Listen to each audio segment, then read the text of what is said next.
그래서 68페이지인데요. 거기 보시면 결산이라고 있습니다. 오늘 하지는 않을 거예요. 이건 나중에 하루 정도, 한 4시간 정도 투자해서 할 건데, 여기 어렵습니다. 그래서 전산회계 1급에서는 세문항, 세 문제 출제가 되는데요. 이게 어려운 이유는 뭐냐면, 이해도 해야 되고 암기도 해야 돼요. 근데 암기 쪽보다는 이해를 조금 더 많이 해야 됩니다.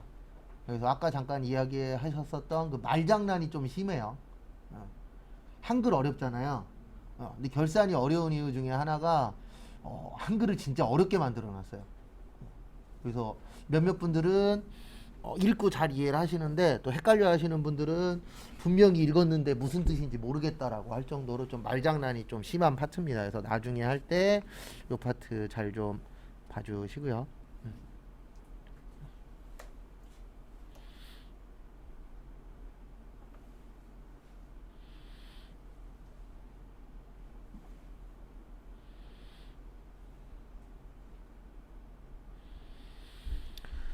그 다음에 다음 거 보시면은요, 그래서 그 정도만 보고 이제부터 진짜예요. 교재는 82페이지. 여기부터가 이제 하나하나씩 내용을 보실 겁니다. 그래서 제일 먼저 보실 게 자산이에요. 그래서 순서는 자산, 부채, 자본, 그 순서대로 진행이 될 겁니다. 자산은 크게 아까 잠깐 설명드렸지만 두 가지로 나누어진다 그랬습니다. 유동자산하고 비유동자산. 몇 년 기준이라고요? 1년. 그 다음에 유동은 또 두 가지로 나누어져요. 당좌하고 재고자산. 나누는 기준은 판매. 그래서 판매하려고 갖고 있는데 1년 이내야. 그러면 재고. 나머지는 1년 이내면 무슨 자산이 되는 거예요? 당좌자산. 이렇게 이제 나누어지고요. 그 다음에 비유동은 네 가지가 있습니다. 투자, 유형, 무형, 기타인데 요건 안 외워도 된다 그랬어요. 이건 프로그램에 있어요. 그래서 이렇게 나누어진다라는 거 참고하시고, 저희가 제일 먼저 배울 게 자산에서 당좌자산 먼저 배울 겁니다. 그래서 항상 회계의 1번 타자는 돈이에요. 그래서 거기 보시면 현금 및 뭐라고 있으시죠? 현금성 자산. 그래서 요거 중요하잖아요. 우리가 지금 공부하는 이유도 뭐 벌려고요? 돈 벌려고. 그 다음에 우리가 살아가는데도 뭐가 필요해요? 돈이 필요해요. 그래서 돈이 억수로 많으면 좋긴 하겠지만 일단 기본적으로 내가 살아가는데 꼭 있어야 되는 것 중에 하나잖아요. 근데 왜 제일 첫 번째로 나오냐면 돈 쓰는 게 제일 쉽잖아요. 돈은 쓰기 편하잖아요. 근데 아파트나 이런 것들은 문제가 하나 있어요. 뭐냐면 만약에 우리 집이 5억짜리래. 5억에 내놨어. 팔릴 수도 있지만 뭐 할 수도 있죠? 안 팔릴 수도 있죠. 그래서 예전에 김포에도 수업할 때 한 분이 50평형대 되는 아파트를 팔려고 내놨거든요. 1년 걸렸어요. 근데 왜 1년 걸렸냐면 이건 잘못된 게 아닙니다. 1년 걸린 이유 중에 하나가 그분이 상가격이 있으니까 받고 싶은 가격이 있을 거 아니에요. 받고 싶은 가격에 내놨는데 안 팔려. 그러면 한두 달 후에 500에서 1000을 깎아요. 줄여서 내려요. 그래도 안 팔려. 그러면 또 좀 있다가 가격을 어떻게 해요? 줄여요. 그리고 제가 알기로 마지막에 1억 가까이 줄여서 판 걸로 알고 있어요. 안 팔리니까.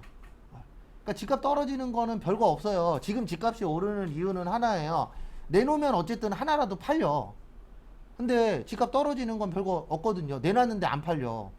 그러면은 급하신 분들은 가격을 올릴 거예요? 내릴 거예요? 내릴 거죠. 그러면 집값 떨어지는 거고, 그 다음에 집값 비싸게 올렸는데 팔리네? 그러면 뭐 하는 거예요? 파는 거고. 그래서 저희 어머니도 집 잠깐 팔아보시려고 내놨다 지금은 이제 안 파시는 걸로 확정하긴 했지만, 뭐 집 내놨었는데 한 명인가 보러 왔다 그러더라고요. 한 명인가 두 명?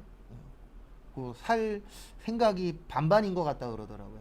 근데 문제는 그분도 다 자기 돈으로 하는 게 아니고 이제 대출을 꽤 많이 껴야 된다라고. 근데 아버지한테 혼났어요. 집 한다고. 아버지도 약간 보수적이시라 그래도 집은 있어야 되지 않냐. 어느 정도 가족들이 왔을 때 다 앉아있을 정도의 집은 있어야 되지 않냐. 약간 그게 있으셔서. 근데 어쨌든 현금이 현금성 자산인데 요거 내일 쪽지 시험 볼 거예요. 현금 및 현금성 자산 종류 외우셔야 돼요. 그래서 통화 및 통화 대용증권, 그 다음에 요구, 불예금, 당좌예금하고 보통예금, 그 다음에 마지막으로 현금성 자산. 취득 당시 만기가 3개월. 그래서 설명은 다 드릴 겁니다. 그래서 제일 처음에 뭐라고 있냐면 통화라고 있어요. 그래서 통화가 뭐냐면 요게 통화입니다. 주화하고 뭐요? 지폐. 그래서 현재 우리나라 주화는 다들 아시겠지만 10원짜리부터 얼마짜리까지 있죠? 500원짜리까지 있죠. 10원짜리는 없어질 예정입니다. 근데 없어질 예정인 이유가 뭐냐면 10원짜리 하나 찍어내는데 30원인가 30몇 원 든대요. 거의 30원 가까이. 그러니까 배보다 배꼽이 더 큰 거죠. 10원짜리 찍는데 돈이 더 나가. 그래서 1년에 한두 번씩 뉴스에 나와요. 10원짜리 모아갖고 그거 녹여서 파는 사람들 나와요. 그거 불법입니다, 참고로. 근데 그게 그렇게 해서 파는 이유가 뭐냐면 10원 주고 샀는데 이게 녹여서 팔면 10원보다 가치가 뭐 한 거예요?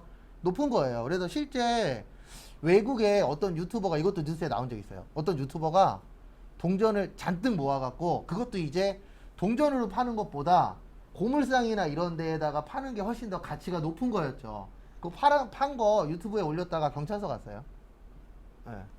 왜냐면 그거는 돈으로 준 게 아니고 그 안에 있는 굴이나 뭐 이런 거 가치로 해서 판 거거든요. 근데 그게 훨씬 더 비싸요, 우리나라도 현재. 그래서 10원짜리는 없어질 예정. 근데 없어질 수밖에 없는 게 10원짜리 하나 들고 가면 살 수 있는 게 아무것도 없어요, 지금 현재.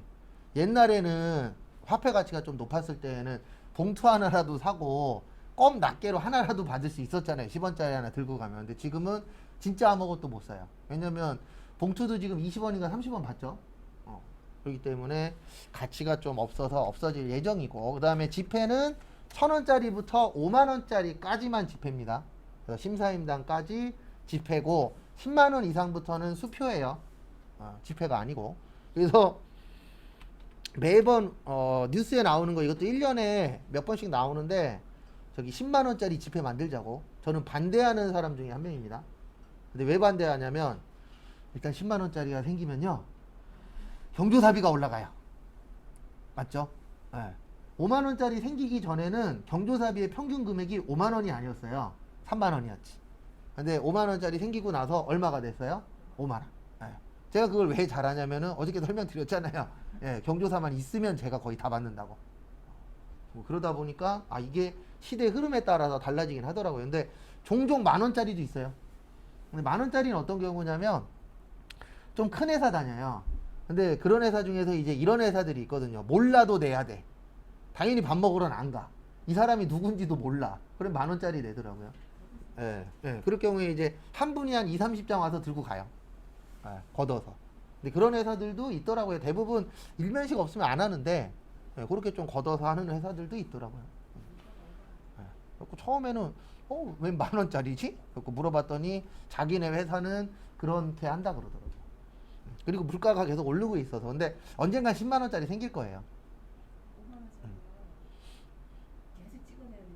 여기 음성적인 돈이 다 들어가고. 그렇죠. 그러니까 10만원짜리 반대하는 큰 이유 중에 하나, 지금 50, 그 5만원짜리에 한 50에서 60%는 유통이 안 되고 있어요. 누군가의 금고에 쌓여 있어요. 근데 이게 10만원짜리가 되면은 금고에 쌓기가 훨씬 더 쉽기 때문에, 예, 그래서 어쨌든 뭐, 근데 제가 반대하는 이유는 뭐 그거야 그 동네 일이고 내가 그 동네는 아니니까. 어쨌든 10만원짜리 생기면 경조사비가 평균 10만원으로 또 올라가지 않을까. 근데 어쩔 수 없습니다. 화폐 가치가 계속 떨어지고 있는 건 맞잖아요. 네. 그렇죠. 근데 앞으로는 어쩔 수 없어요. 살기 힘들어져요. 앞으로는 이제 가면 갈수록 딱 두 가지 부류밖에 없어요. 부자, 가난한 사람. 그리고 중가운데층은 없어질 예정이니까. 그거는 뭐 우리나라만 그런 게 아니라 전 세계적인 거기 때문에. 그래서 이제 중가운데가 가면 갈수록 줄어드는 건 어쩔 수 없죠. 그 다음에 통화대형 증권. 시험 문제 어렵게 나오면 요게 나와요. 왜냐면 통화대형 증권 거기 밑에 보시면 종류가 많거든요. 그래서 통화대형 증권 그러면 말 그대로 통화 대신 사용할 수 있는 증권인데, 시험 문제 많이 나오는 거는 타인 발행 수표. 타인이 나예요, 남이에요? 남이에요. 그래서 남이 발행한 거를 뭐라고 표현하세요? 타인 발행 수표라고 표현합니다. 그래서 그거 참고하시고요.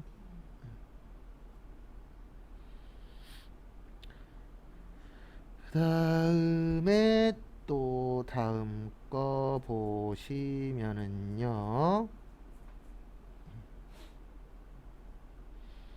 다음 거 보시면 자기합수표. 자기합수표는 누가 발행하는 거예요? 네, 이건 은행이 발행하는 거예요. 그래서 자기합수표 밑에 보시면 무슨 은행, 무슨 지점장 이렇게 되어 있습니다. 근데 결론은 자기합수표도 남이 발행하는 수표예요. 그럼 우리 수표 받으면 현금처럼 쓰잖아요. 10만 원짜리 써보신 분들이 있죠. 안 써보신 분들은 안 써보신 분들도 있을 수 있는데 자기합수표 쓰지 마세요. 되게 불편해요. 저도 한 1년 전인가 자기합수표가 생겨갖고 와이프가 뭐 좀 사오라 그래서 커피 전문점 가갖고 냈는데 문제가 뭐냐면 과거에는 뒤에다 그냥 주민등록번호하고 전화번호하고 써서 주면 바로 그냥 돈하고 교환을 해줬었는데 요즘에는 그 자리에서 바로 확인해요. 도난 수표인지. 근데 문제가 뭐냐면 알바하는 분들도 요즘에 수표를 받을 일이 거의 없어요. 그러니까 도난 수표 확인을 해야 되는데 할 줄을 몰라요. 그러니까 한 번은 10분 기다렸어요. 이 사람 와서 해도 못하고 저 사람 와서 못하고 나중엔 거기 지점장인가 어쨌든 직원분이 와갖고 그분도 두세 번 오류 나다가 마지막에 성공해갖고 봤는데 거의 10분 걸렸어요. 네, 그렇죠. 왜냐면 요즘엔 다 돈 들어와도 통장으로 들어오고 돈을 뽑아도 5만 원짜리 뭐 만 원짜리 이렇게 뽑지 수표 쓸 일이 많진 않죠. 그래도 저 어렸을 때 3천만 원짜리 수표로 뺨 한 대 맞은 적 있어요. 네, 아버지가 이제 돈을 받아갖고 오셨는데 3천만 원인가 거의 3천만 원 전후 정도 되는 수표였었는데 일로 와 그러더니 아프진 않잖아요. 뭐 그거 수표 딸랑 한 장이니까 그러면서 뺨 한 대 툭 치시면서 너가 이런 돈으로 언제 맞아오겠냐 그러면서 한 대 맞으라고. 그 다음에 가계수표 이건 없어졌어요. 이건 누가 발행하는 수표냐면 개인이 발행하는 수표를 가계수표라고 하는데 뭐 요즘에도 이제 IMF 이 얘기 하잖아요. IMF 때 없어졌어요. 근데 왜 없어졌냐면 IMF 전에는요 이자율이 어마무시했어요. 그때 막 15% 20%였거든요. 근데 지금은 2%잖아요. 2% 전후. 이게 15% 20%면은요 지금 돈 있으신 분들은 일 안 해요. 왜냐면 그 당시만 해도 통장에 5억 정도 넣어 놓잖아요. 그러면 이자만 1억씩 나오는 거예요. 20% 잡으면. 그럼 일할 필요 있어요? 없어요? 없어요. 세금 떼도 5, 6천만 원이 내 호주머니에 들어오는 거예요. 뭐하러 일해요? 저 아시는 분도 5억 정도 넣어놓고 저거 하러 다녔었어요. 낚시하러. 왜냐면 룰루랄라 낚시만 다녀도 먹고 사는데 지장 없잖아요. 근데 지금은 화폐 가치가 많이 떨어졌기 때문에 5억 넣어놓으면 세금 안 떼도 1,000만 원밖에 안 찍혀요. 1,000만 원 갖고 1년 살아요? 못 살아요? 못 살아요. 살 수는 있죠. 그 대신 아까 이야기한 대로 집 밖으로 나가면 안 돼요. 맞잖아요. 왜냐면 한 달 사는데 뭐 전기료 나가죠, 가스료 나가죠, 뭐 이것저것 뭐 친구들 만나면 뭐 먹어야죠. 그러면 솔직히 한 달에 100만 원이 뭐 아주 작은 금액은 아니지만 그렇다고 해서 큰 금액도 아니잖아요. 솔직히. 그래서 그때 없어졌어요. IMF 터지고 나서 이 개인들이 돈이 없는데도 수표를 막 남발하는 거예요. 그래서 개인 부도가 그때 꽤 많이 났었대요. 그래서 지금은 그냥 용어만 있습니다. 그 다음에 여행자 수표는 여행 갈 때 쓰는 거예요. 이건 지금도 있어요. 그래서 여행 가실 때 이제 수표 들고 가서 이렇게 써갖고 쓰시는 분들이 있어요. 근데 잘 안 씁니다. 수표 이런 거. 그냥 우리나라 사람은 뭐 들고 가요? 현금 들고 가잖아요. 네. 카드도 쓰긴 하지만 아직은 그래도 외국 나갈 때에는 카드보다는 현찰 많이 들고 나가죠. 그래서 외국의 소매치기가 가장 사랑하는 나라 중에 하나가 어디예요? 대한민국이에요. 그래서 5년 전인가 7년 전인가 그 슈퍼주니어의 이특이라고 있잖아요. 이탈리아 놀러 갔다가 촬영 갔다가 가방 통째로 없어졌죠. 근데 실제 유럽에 사시는 분들한테 물어보면 전 유럽 가본 적은 없어요. 근데 유럽에 갔다 오신 분들한테 물어보면 많긴 많대요. 그리고 잘생긴 남자 쳐다보다가 이렇게 가방 뺏기는 분들도 있고, 잘생긴 이쁘게 생기신 여자분 이렇게 쳐다보다가 가방 훔쳐간 적도 있다 그러더라고요. 뭐 조심하라 그러더라고요. 오히려. 한국사람들 너무 잘 차렸더라고요. 그것도 있죠. 그리고 유명하잖아요. 현찰 많이 갖고 다니는 걸로. 외국 사람들은 대부분 카드 많이 들고 다니는데, 뭐 지금이야 그래도 좀 카드 들고 다니시는 분들이 늘어나고 있는 추세긴 하지만 그래도 많이 들고 다니죠. 그 다음에 송금수표도 지금은 없어진 거예요. 지금은 송금하기 대빵 쉽잖아요. 인터넷으로 한다거나 앱으로 한다거나. 근데 과거에는 어떻게 했냐면 이런 식으로 했어요. 은행 가서 입금을 해요. 송금수표를 받아요. 우체국 가갖고 우편으로 보내요. 근데 상대방이 그 우편을 받아서 송금수표를 가지고 은행을 가요. 그 은행에서 뭐해요? 교환해요. 예. 근데 그 당시에는 어쩔 수 없죠. 왜냐하면 통신이 지금보다 발전을 안 했을 때니까. 그래서 예전에 그렇게 했었는데 지금은 필요가 없어서 공부할 때 안 나옵니다. 그 다음에 우편한 증서. 이건 뭐냐면 우편물로 오는 거예요. 증서가. 그래서 이거 들고 가면은 은행 가면은 돈하고 바꿔줍니다. 이런 식으로 이제 되어 있는 증서를 뭐라 그래요? 우편 환증서. 그래서 우편물로 들어오는 거예요. 간단하게. 그 다음에 국고송금 통지서. 요건 국가에서 주는 겁니다. 국가에서 뭐 돈 얼마 갖고 있으니까 이거 가져가세요 라고 하는 통지서예요. 근데 결론은 여기에 있는 건 다 뭐냐면 뭐처럼 쓸 수 있는 거예요? 돈처럼. 그 다음에 공사채 이자표. 공공기관이 발행하는 건 공채라고 하고요. 회사가 발행하는 건 사채라고 해요. 그 다음에 지방자치단체가 발행하면 지방채, 국가가 발행하면 뭐라 그래요? 국채. 그래서 돈 빌리는 거예요. 근데 우리가 아시겠지만 돈 빌리면 뭐 받아야 되죠? 이자 받아야 되죠. 그래서 이 이자표가 뭐냐면 말 그대로 이자 얼마 줄 테니까 이거 들고 가서 은행 가서 뭐 하면 돼요? 교환하면 되는 표를 뭐라 그래요? 공사채 이자표. 그 다음에 배당금 통지서. 요거는 이거 관련된 거예요. 주식. 그래서 우리가 주식을 하는 이유는 딱 두 가지예요. 하나는 싸게 사서 비싸게 파는 거. 또 하나는 배당금 받는 거.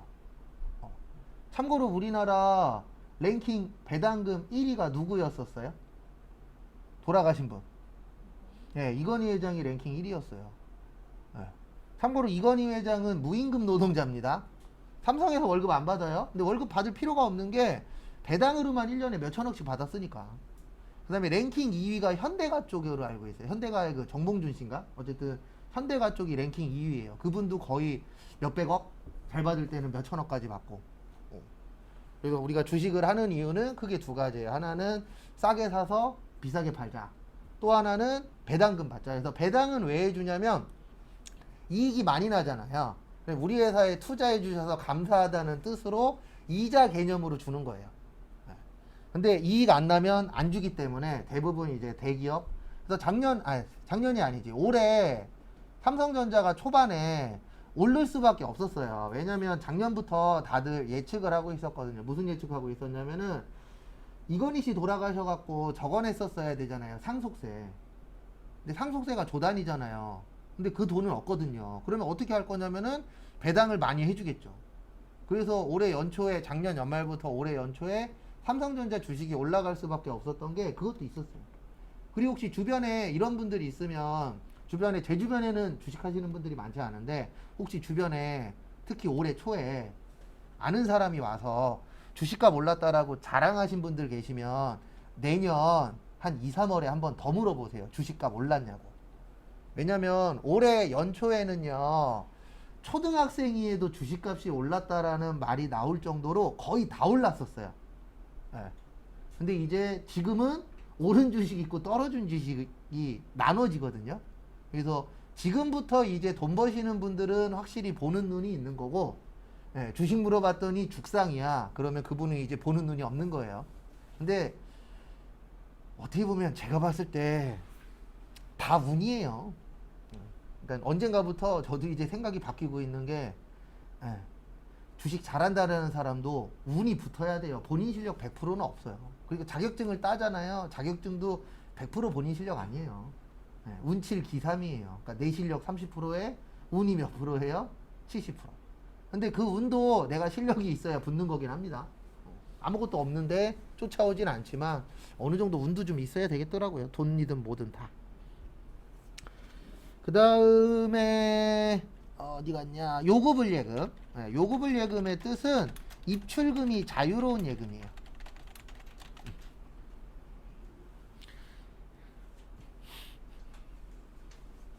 그래서 대표적인 게 당좌 예금하고 저희 공부하실 때는 보통 예금 요 두 가지가 입출금이 뭐 한 거예요? 자유로운 겁니다. 참고하시고.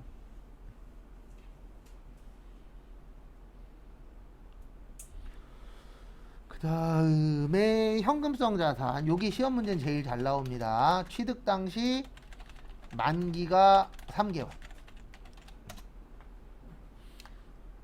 그러니까 이런 거예요. 어떤 경우냐면은 우리 적금 아시죠?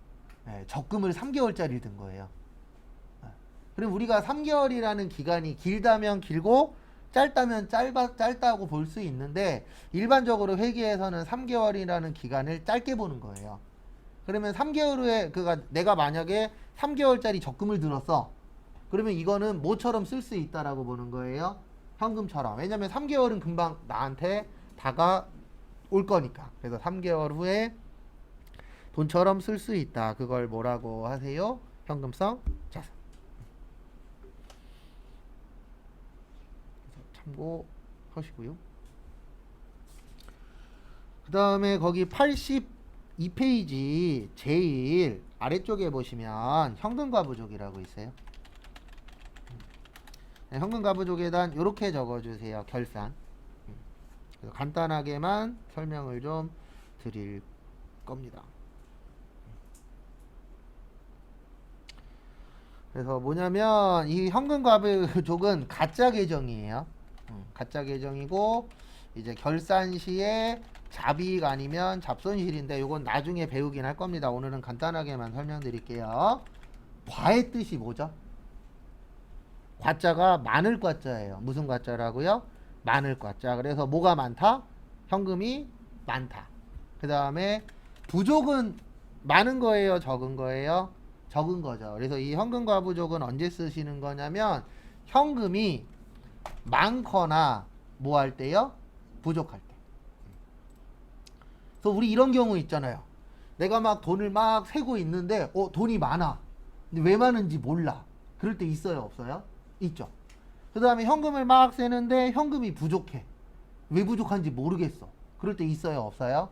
있죠. 그걸 뭐라 그래요? 회계에서는 현금 과부족. 그래서 현금이 많거나 부족할 때 쓰는 건데 이거 안 나오는 게 좋은 겁니다. 맞죠? 그리고 실무에서는 쓰시면 안 돼요. 시험 때에는 쓰는데. 예. 실무에서 만약에 회사 내가 취업해갖고 현금을 맞추는데 10,000원이 비어. 10,000원이 부족해. 그러면 어떻게 하시냐면 호주머니에 지갑 있어요? 없어요? 있죠. 거기에서 얼마를 꺼내요? 10,000원을 꺼내서 일단 메꿔야 돼요. 왜냐면 이게 내 돈이 아니잖아요. 내 돈이 아니고 남의 돈일 때에는 무조건 딱 맞아야 돼요.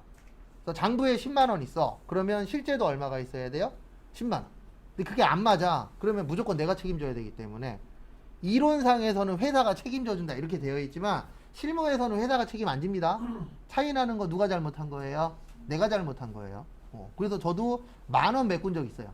근데 참고로 저는 왜 메꿨냐면 500원, 1,000원씩 남는 거예요. 장부하고 맞추는데. 근데 500원, 1,000원은 찾기가 힘들거든요. 그래갖고 500원, 1,000원 남길래 들고 갔죠. 원래는 들고 가면 안 됩니다. 들고 갔는데 일주일 후에 10,000원이 부족한 거예요. 그 대충 계산해봤더니 내가 가져간 게 10,000원 가까이 되더라고요. 그래서 10,000원 맞춰놓고 그 다음부터는 손 안 댔는데 손 안 대는 게 원래 정상이고 남의 거는 딱 맞는 게 좋은 거예요. 근데 내 거는 남는 게 좋은 겁니다. 맞죠? 왜요? 남으면 뭐 하면 되니까? 가지면 되니까. 그렇지만 남의 거는 딱 맞아야 돼요. 그래서 예전에 저 아시는 분 중에 150만 원 메꾸신 분도 있어요. 300만 원 빵꾸 났는데 못 찾았대요. 한 달 동안. 그래갖고 마지막에 어떻게 했냐면 본인이 150, 그 다음에 과장님이 150 해갖고 300만 원 메꾸신 분도 계시는데 웬만하면 그렇게 크게 차이는 안 나요. 왜냐면 큰 거는 웬만하면 찾거든요. 금액이 크니까. 근데 저 같은 경우에는 500원, 1,000원짜리여갖고 그렇게 하긴 했었는데 원래 그렇게 하면 안 됩니다. 그래서 일단 지금은 이렇게만 아시면 돼요. 현금 과부족은 돈이 많거나 돈이 뭐 할 때요? 부족할 때.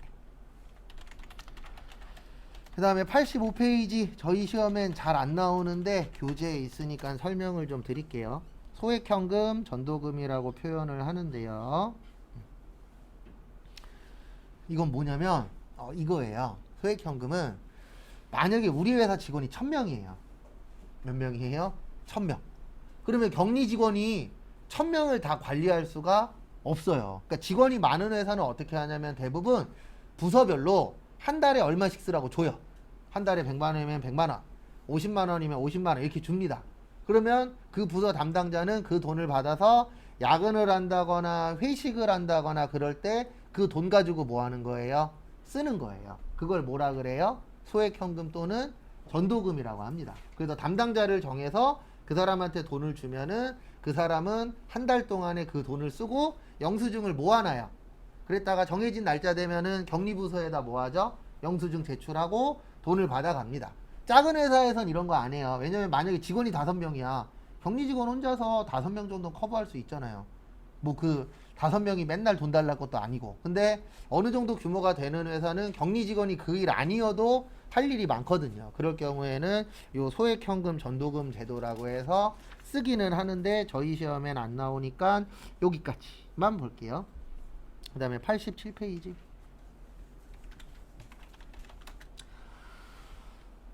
처음에 당좌예금. 그래서 어저께 간단하게 한번 설명을 드렸었는데요. 당좌예금은 뭐 발행하기 위한 거라고요? 수표 발행. 그래서 나중에 혹시 나중에 우리가 사업체를 차릴 수도 있잖아요. 그래서 장사가 잘 돼서 나는 수표 발행하고 싶어. 그러면 은행 가서 당좌예금에 가입하시면은 수표 따발을 줘요. 거기에다 내가 적으면은 이제 수표 사용이 가능한 거죠. 근데 일반적인 회사는 발행해주지도 않아요. 왜냐면 수표 같은 경우에는 거기에다 적으면 돈이 되잖아요. 그러면 조그만 회사한테는 이런 거 해줄 일이 없죠. 왜냐면 잘못해주면은 또 이상한 행동 하실 거니까.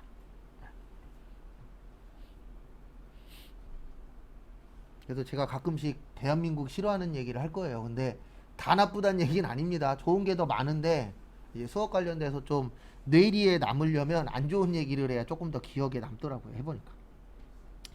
그 다음에 그 밑에 보시면 팁이라고 해서 당좌 차월이라고 있으세요. 거기 옆에다가 이렇게 적어주세요. 마이너스 통장.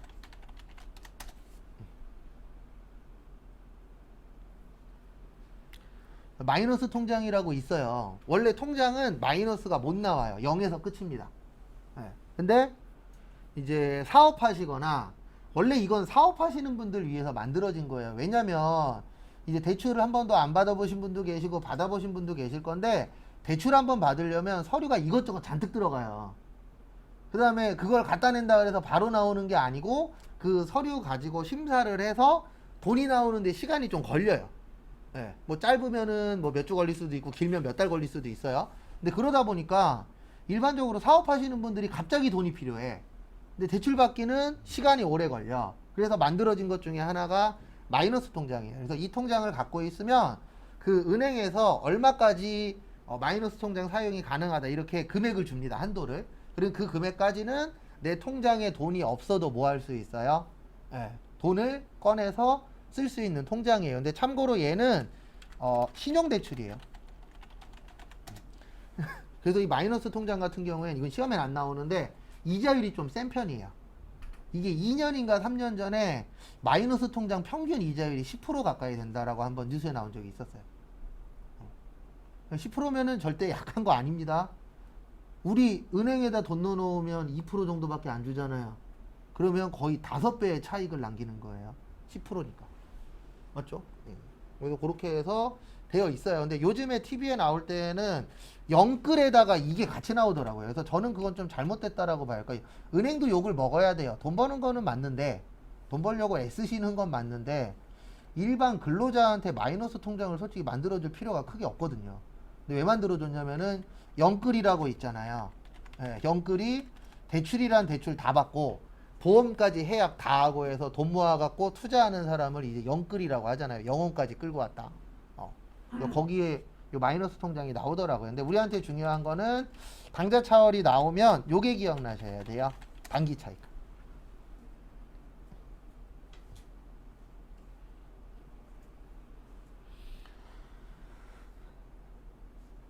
그래서 이게 무슨 뜻이냐면은 당좌 차월이 마이너스 통장이라 그랬잖아요. 그러면 돈 빌리는 거예요. 앞으로 우리가 공부할 때 단기하고 장기가 나옵니다. 기준은 1년 기준이에요. 그래서 1년보다 짧으면 단기, 1년보다 길면 뭐야? 장기. 그래서 누가 와갖고 나한테 단기 상품이래. 그러면 1년 안에 끝나는 거고, 요건 장기 상품이래. 그러면 몇 년 넘는 거예요? 1년 넘는 겁니다.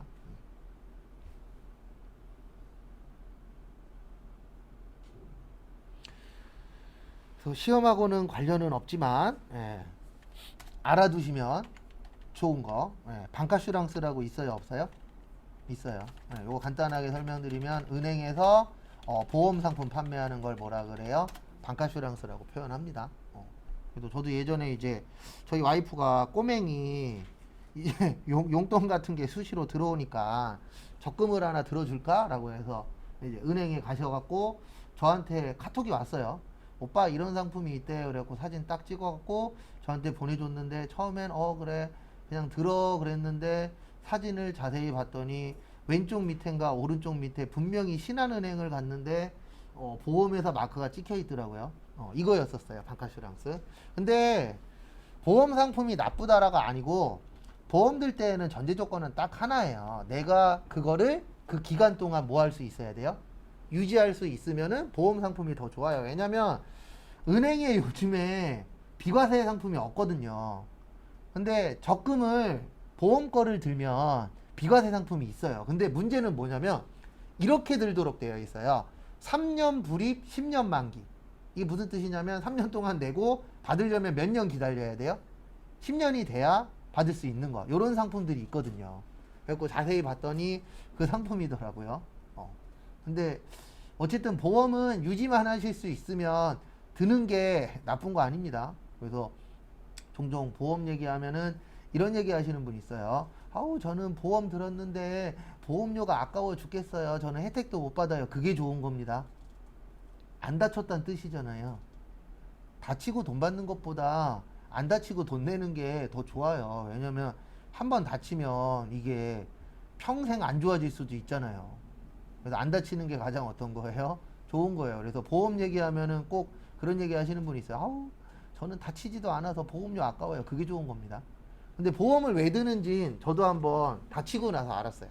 제 이 코뼈가 이거 성형수술한 코거든요. 부러져 갖고 운동하다가 깔려 갖고 부러졌었는데 그때 제가 열흘인가 누워 있었어요. 수술 받고. 그래갖고 수술비가 85만 원인가 친구가 거기 약제과에 있어 갖고 할인 받아 갖고 85만 원 나왔는데 보험료로 400인가 찍혔어요. 그래갖고 어머니가 고생했다고 100만 원 주시더라고요. 그땐 결혼 전이니까 제 통장에 찍힌 게 아니고 어머니 통장에 찍혀갖고 100만 원 주셨는데 열흘 누웠는데 400이잖아요. 그래서 그때 그 생각을 했죠. 아 이래서 나일론 환자가 생기는구나. 왜냐면 밥 주죠. 잠 재워 주죠. 뭐 입원비 내긴 하지만. 그래서 요즘도 종종 그 생각해요. 수업하기 싫으면 누가 와서 한 대만 때려줬으면 좋겠다. 병원 가서 입원하게. 그냥 하는 얘기긴 하지만. 근데 왜 그러냐면 제가 입원비가 좀 세요. 입원비가 12만 원인가 15만 원짜리인가가 있어요. 어렸을 때 들은 거라. 지금은 그런 거 없죠. 무조건 보험은요. 뭐 어떤 분들은 요즘 나오는 보험이 더 좋다 그러는데 보험은 무조건 옛날 보험이 더 좋아요. 예. 그렇죠. 암보험도 처음 나온 게 좋아요. 왜냐면 그 당시에는 모든 암 다 보장된다라고 나왔었는데 요즘에는 많이 걸리는 암은 50%, 막 30% 이렇게밖에 보장 안 되잖아요. 그래서 저는 그 프로 싫어해요. 어떤 프로 싫어하냐면은 TV 넘기다 보면은 그 보험 그거 해주는 거 있잖아요. 뭐지 설계, 재설계 해주는 거. 전 그거 별로 안 좋아해요. 왜냐면 내가 불입할 수 있는 능력이 안 돼서 재설계 받는 건 어쩔 수 없는데 내가 감당이 되는 정도면 재설계 받는 게 잘못된 거예요. 왜냐면 옛날 보험보다 더 좋은 보험은 없어요. 그리고 과거에 광고에 이거 나온 적이 있었거든요. 저도 이거 책으로 봤는데 제가 갖고 있는 책 중에 그 문구가 있는데 그 현대 쪽에서 그 교통사고인가 해갖고 남자분이 돌아가셔갖고 보험금으로 5억 받았다고 광고한 적이 있었어요. 오래된 얘기예요. 거의 20년 전 얘기인데 그거 왜 5억을 줬냐면은요. 저도 이거 책 보고 알았는데 그분 한 달 보험료가 500이었대요. 한 달에 500만 원씩 냈었대요. 보험으로만. 그러니까 그렇게 많이 내니까 그렇게 큰 금액을 주는 거지 절대로 작은 금액인데 큰 금액이 나올 수는 없죠. 보험회사가 어떤 회사인데 걔네들도 돈 벌어야 되잖아요. 그래서 나중에 혹시 은행 가서 보험 상품 판다 그러면 가입하셔도 돼요. 만약에 5년짜리야. 근데 내가 5년 동안 이 정도 금액은 넣을 수 있어. 그럼 가입하는 거고. 근데 왠지 5년 동안 힘들지 않을까? 그러면 가입하시면 안 돼요. 왜냐면 저도 실제 겪었었는데 제가 영업하시는 분들을 별로 안 좋아해요. 근데 딴 것 때문이 아니고 뒤통수를 한 3번 정도 맞아갖고 한 번은 이제 보험 관련돼서 한번 맞은 적이 있었는데 요즘에도 TV에 나와요. TV나 인터넷에 나오는데 뭐라고 나오냐면 제일 안 좋은 보험이라고. 그리고 30만 원짜리를 들었었어요. 근데 저한테 어떻게 뻥을 쳤냐면 3년 후면은 원금 회복이 된대요. 그게 이제 투자 쪽 관련된 보험이었거든요. 근데 개뿔 요즘에 TV 나오잖아요. 만기가 돼도 20년짜리거든요. 만기가 돼도 원금이 안 된대요. 그런 보험이 하나 있었어요. 그렇죠. 그래서 제가 3개월 부었었거든요. 30만 원 3개월이니까 얼마죠? 90이죠. 저도 약간 좀 독한 게 있어갖고 뭐 하나 꽂히면 알아봐야 돼요. 그리고 왠지 뒤통수 맞은 느낌이 딱 들어갖고 인터넷 들어가갖고 블로그부터 해서 인터넷 뉴스까지 한 100개를 넘게 본 것 같아요. 근데 결론은 뭐냐면 다 안 좋다란 내용이더라고요. 그래서 얘기도 안 하고 그냥 보험회사 가서 해약해버렸어요. 얼마 받았는지 아세요? 90만 원 냈잖아요. 15만 원인가? 그래도 많이 받아. 네, 그렇죠. 그래도 많이 받은 편이에요. 예. 90만 원 내고 15만 원인가 20만 원 받았어요. 3개월 동안. 예. 이제 만기한국이 없잖아.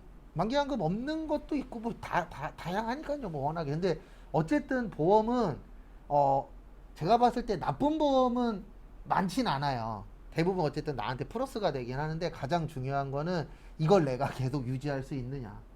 참고로 저는 이제 2, 3년만 더 부으면 저 앞으로 된 보험은 다 끝나요. 옛날에 옛날에 부어갖고 만기 다 돼요. 그리고 이제 와이프 거하고 꼬맹이 걸 더 들어줘야죠. 지금은 그런 거 없어요. 지금은 정기나 그렇죠. 만기 짧은 거 없어요. 근데 어쨌든 저는 다 20년 납, 네. 그리고 20년 납이 거의 다 끝났어요. 근데 어쨌든 보험은 그게 제일 중요해요. 그리고 뉴스에 아니면 신문 보는데 요즘 보험 해약이 늘어나고 있대요. 근데 참고로 매년 보험 해약 갱신하고 있습니다. 보험 해약하는 게 많아지고 있다라고 매년 뉴스에 나와요. 그 얘기가 뭐냐면 살기 팍팍해졌다는 얘기예요. 왜냐면 내가 힘들면 제일 먼저 줄여야 되잖아요. 그럼 줄일 것 중에 제일 만만한 게 보험이에요. 왜냐면 안 아프면 되니까. 아프면 큰일이지만 안 아프면은 보험 안 들어도 어쨌든 살아가는데 지장이 없잖아요. 그래서 제일 먼저 줄이는 것 중에 하나가 보험. 그 다음에 외식. 그래서 요즘 식당들이 중내산화 하는 게 외식하는 사람이 코로나 때문에도 줄어든 것도 있고 그 다음에 플러스 알파로 어쨌든 먹고 사는 게 가면 갈수록 팍팍해지고 있잖아요. 그러면 제일 먼저 줄이는 게 뭐예요? 외식이에요. 그래서 저는 주변에 사는데 예전에 이제 청라 있잖아요. 청라 주변에 살았어요. 차 끌고 가면 10분. 지금은 저기 검단 김포 쪽에 10분이면 들어가는데 청라도 가끔씩 가거든요. 저희 어머니 사시는 데랑 가까워서. 그러면 청라 들어갈 때마다 무슨 생각이 드냐면 여기가 신도시 맞나라는 생각이 종종 들어요. 송도도 그렇고. 그러니까 메인 쪽 빼놓고 메인에서 조금만 빠져나가면 활성화된 데보다 비활성화된 상가가 더 많아요. 근데 그럴 수밖에 없어요. 왜냐면 신도시들이 집값이 만만치 않잖아요. 근데 과연 그 집을 내 돈 주고 들어가는 사람이 몇 프로나 되겠어요? 대부분 다 대출 받았잖아요. 그러면 원래 바깥에 나가서 밥 사 먹고 소비해야 될 돈이 다 은행으로 들어가고 있잖아요. 그러니까 누가 돈을 버는 건지 모르겠어요, 요즘에. 그래서 저는 저거는 좀 반대하는 사람 중에 한 명이에요. 신도시에다가 식당 차리는 건 좀 반대하는 사람 중에 한 명이에요. 왜냐면 진짜 잘 되는 집 아닌 이상은 거의 다 망해요. 그리고 진짜 맛있게 먹고 매달 가진 않잖아요, 식당에. 똑같은 식당에 이렇게 자주 가진 않잖아요. 내가 단골 아닌 이상은. 그 두세 달 후에 저번에 많이 맛있게 먹었었던 것 같아요. 그래갖고 한번 가볼까 그래서 차 끌고 가보면 없어요. 한 10군데 중에 두세 군데는 없어졌어요. 그리고 요즘에는 그래서 미리미리 전화해봐요. 왜냐면 코로나 때문에 문 닫는 데도 많으니까 가기 전에 문 열려 있는지 장사하시는지 그게 조금 어떻게 보면 가면 갈수록 더 사업하기가 팍팍해지지 않을까. 그 다음에 거기 87페이지 보시면 단기금융상품이라고 있습니다. 제일 밑에. 그래서 단기라고 나오면 몇 년 이내라고요? 1년 이내. 그 다음에 장기라고 나오면 몇 년 넘는 거라고요? 1년 이상이라고 봐주시면 되세요. 그 다음에 89페이지.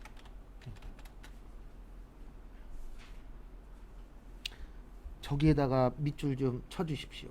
유가증권.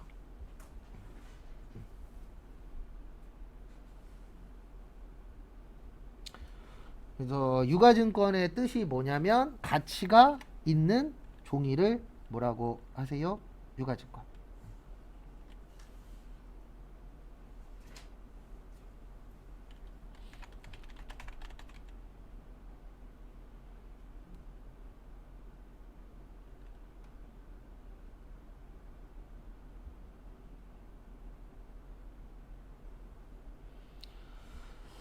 그 다음에 보시면 유가증권에는 두 가지가 있습니다. 지분증권하고 채무증권이 있는데 요 지분증권이 이거 얘기하는 거예요. 주식. 그 다음에 채분증권이 사채. 저희가 공부할 때에는. 그래서 드라마 좋아하시는 분들 드라마 보시다 보면 이제 드라마 보면은 이제 회사 사장님들이 많이 나오잖아요. 그래서 만약에 아버님이 사장님이셨는데 돌아가셨어. 그러면 자식들끼리 싸우잖아요. 이것 때문에 싸우는 거예요. 주식 때문에. 왜냐면 우리가 회사를 주식회사라 그러잖아요. 그래서 주식회사 삼성전자잖아요. 그래서 내가 만약에 돈이 어마무시하게 많아. 삼성을 사고 싶어. 그러면 주식만 왕창 사면 돼요. 주식을 그 회사 전체 주식 보유량의 50%한 주만 사면요. 이건희 회장님이 아니고 이건희 회장님 아버님이 와도 다 내쫓을 수 있어요. 왜냐면 뭘로 된 회사기 때문에 주식으로. 그래서 기업사냥꾼이라는 게 있잖아요. 기업사냥꾼이 어떻게 하는 거냐면 주식을 왕창 사요. 그 다음에 내쫓아요. 그 다음에 이상한 정보를 흘려요. 주식값이 오를 수 있는 정보를. 그 다음에 주식을 사내 사람들이. 그러면 갖고 있는 주식을 전량 팔아버리고 도망가는 거예요. 그럼 회사는 망해갈 확률이 어떤 거예요? 높은 거죠. 그래서 이것도 꽤 오래된 얘기긴 한데 예전에 그 PD 수첩인가? 거기에 이제 여자분들은 많이 아실 거예요. 송악식품이라고 있어요. 예, 뭐 쫄면이나 뭐 만두나 뭐 떡 같은 거 이런 거 파는 회사인데 거기도 기업 사냥꾼한테 한번 제대로 걸려서 없어질 뻔했다고 한번 TV에 나오더라고요. 그래서 참고로 근데 그 기업 사냥꾼들이 1년에 한 1000개 가까이 되는 회사들을 없애버린대요. 그러니까 장난치는 거죠. 예, 어떻게 보면 일명 작전주처럼 해갖고 장난을 치는 경우들이 꽤 많다라고 하더라고요. 그래서 이게 자본주의가 무서운 게 그거예요. 돈만 있으면 할 수 있는 게 어때요? 많아요. 장난칠 수 있잖아요. 그래서 작전주라고 표현하잖아요. 예, 그게 돈 있는 사람들이 하는 거래요. 돈 없는 사람은 할 수도 없대요. 왜냐면 돈 갖고 찍어 누르는 방법이기 때문에 돈만 있으면 할 수 있다 그러더라고요. 그래서 주변에 그 주식으로 돈 좀 버신 분이 있는데 그분은 대회 나가서도 막 1등 한 사람이에요. 그분이 이야기하는데 작전주한테는 그 누구도 당할 수가 없대요. 돈으로 싸워야 되는데 몇백억 없잖아요. 내수 중에. 그리고 그렇게 해서 회사를 안 좋게 만드는 분들도 있다 그러더라고요. 이거 내일 저기 종류 외울 거예요. 저희. 그래서 종류는 3가지씩 있습니다. 단기매매증권, 배도가능증권, 지분법 적용, 투자주식. 그 다음에 사채는 단기매매증권, 매도가능증권, 만기보유증권. 요렇게 총 3가지씩 해서 6가지인데 결론은 4가지예요. 왜냐면 2개는 겹쳐요.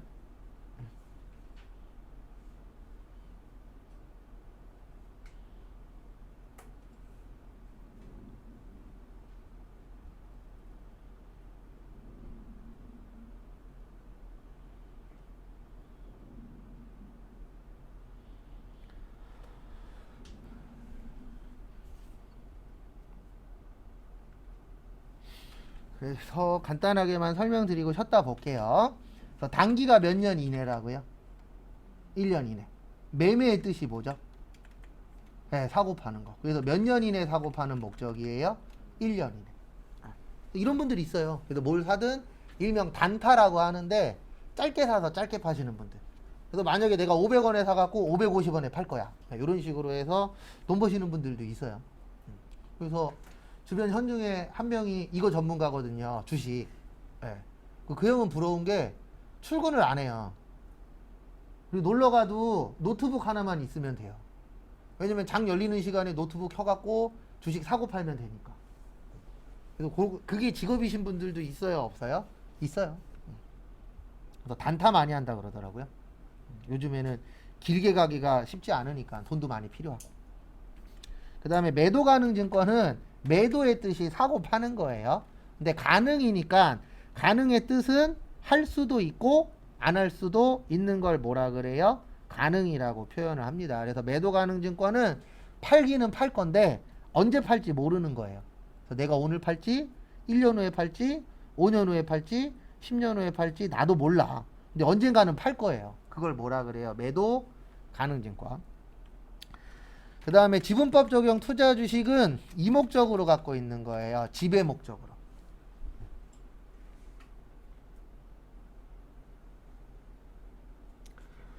그래서 우리가 회사 가시면은요, 대부분, 참고로 요 시험엔 안 나오는데 이 지배 목적으로 갖고 있는 건 주식의 20% 이상으로 봐요. 그래서 20% 이상 갖고 있으면은 지분법 적용 투자 주식이다. 이렇게 봅니다. 그러면 20%면은 많은 거잖아요. 맞죠? 100% 중에 20% 이상 갖고 있으면은 많은 겁니다. 근데 왜 많이 갖고 있어요? 그 회사를 뭐 하려고요? 지배하려고. 그래서 대부분 중소기업의 대주주는요, 사장님이에요.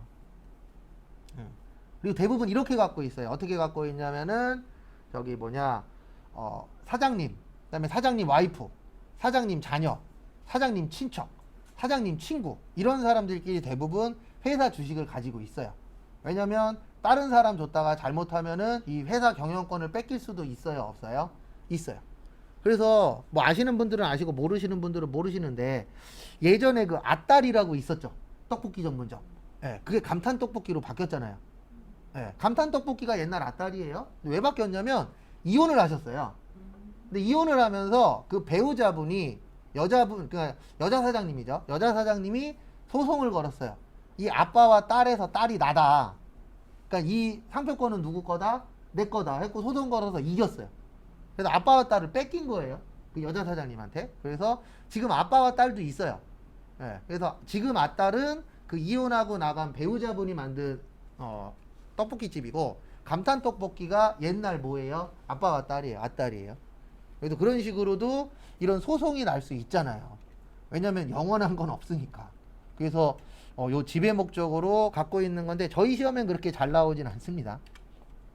그 다음에 사채도 보시면 단기 매매 증권은 몇 년 이내요? 1년 이내. 그 다음에 매도 가능 증권은 1년 이후. 그 다음에 만기 보유 증권은 끝까지 갖고 있는 거예요. 근데 왜 사채 쪽은 만기 보유 증권이라고 하냐면 사채가 돈 빌려주는 거예요. 그럼 우리가 돈 빌려줄 때 날짜 정하잖아요. 야, 이 돈은 3년 후에 갚을게. 다음 달에 갚을게. 이런 거 정하죠. 그래서 만기 보유 증권은 끝까지 내가 뭐 하겠다? 가지고 있겠다. 그걸 만기 보유 증권이라고 하는데 이거 시험에 한번 나온 적이 있어요. 이 만기 보유 증권이 되려면 전제 조건이 두 가지가 있어요. 하나는 능력이 있어야 돼요. 무슨 능력이 있어야 되냐면 만약에 내가 사채가 있는데 1년 후에 1,000만 원을 받는 거야. 근데 내일 당장 우리 회사 망하게 생겼어. 그러면 이거 1년 동안 기다려야 돼요? 내일 당장 팔아버려야 돼요? 내일 당장 팔아야 되겠죠. 그래서 이거를 내가 그 기간까지 버틸 수 있는 능력이 있어야 되고 또 하나는 의지가 있어야 돼요. 내가 이걸 1년 동안 가지고 있겠다라는 뭐가 있어야 돼요? 의지. 근데 이런 사람들 있잖아요. 상황 봐서 팔지 뭐. 그러면 만기 보유 증권이 될 수가 없어요. 왜요? 그거는 언젠가는 팔아버리겠다는 뜻이잖아요. 근데 만기 보유 증권이 되려면 나 이거 몇 년까지는 버틸 거야. 그러니까 보험하고 똑같은 거예요. 어떻게 보면. 그래서 내가 만약에 20년 납자리를 들었어. 그러면 20년 동안 뭐 해야 돼요? 버텨야죠. 그래서 그런 식으로 나누어진다라는 거 참고하시고요. 잠깐 쉬었다가 11시 35분에 그거 신호 확인 좀 하고 그 다음에 다음 거 보도록 하겠습니다.